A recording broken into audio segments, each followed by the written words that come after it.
Hello. Today I want to talk some more about God. Cultivate consciousness of divine being, of the universal God, with your meditation practice. There are many systems of meditation that do not talk about or include God.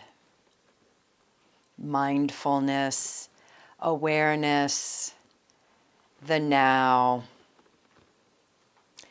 These are systems where you cultivate more awareness in your life with the practices.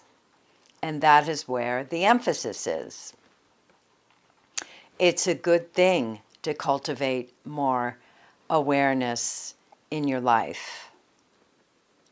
But Maharishi's teaching is that a meditation practice where you transcend the relative field is cultivating divine being or universal God.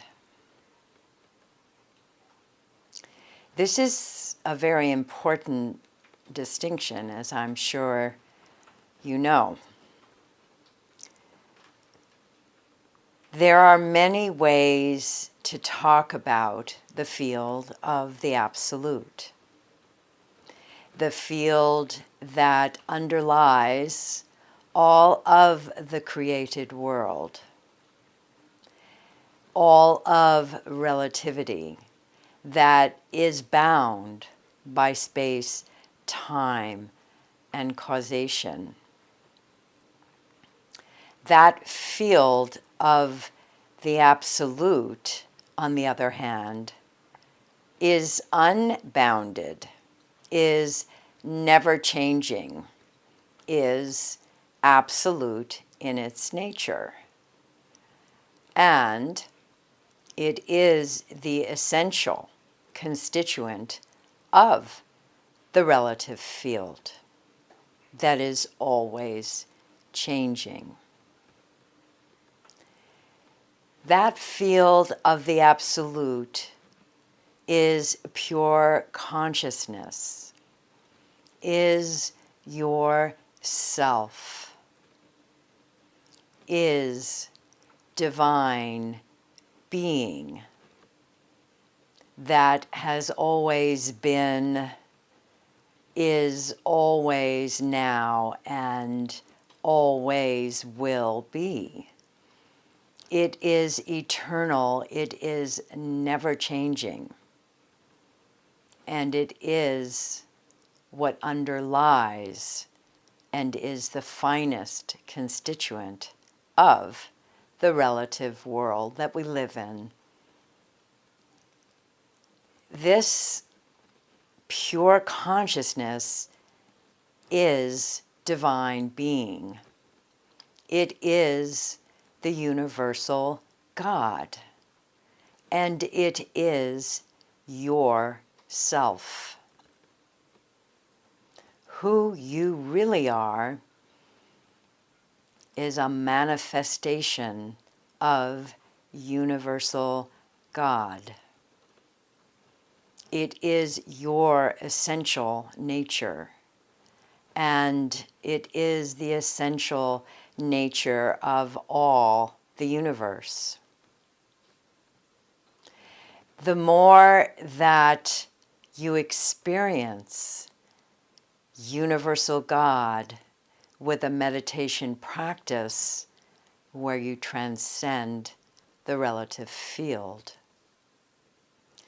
you cultivate universal God in your life, so that when you return to consciousness of the relative field, to waking, dreaming, or sleeping, you bring back with you from that experience of divine being in your meditation practice, those celestial values to your life here. The value of love is cultured in your heart by your experience of divine being in your meditation practice. Your heart grows in love and grows in harmony, and you perceive more of the celestial values with your senses of perception. Your mind and your physiology are cultured in that experience of divine being, of the Lord, and they are transformed. Eventually, your mind and physiology are so transformed by experience of universal God that your consciousness expands to hold two states of consciousness at the same time. The consciousness of universal God along with your consciousness of the relative field. This is being established in divine being, established in universal God. This is enlightenment, and it is something that you should be cultivating with a proper meditation practice that transcends the relative field and leaves yourself, that is divine being, experiencing itself by itself. So please do your practices and cultivate the consciousness of divine being, of universal God, here in your life, in the world. Thank you, beloved Guru. All glory be to thee.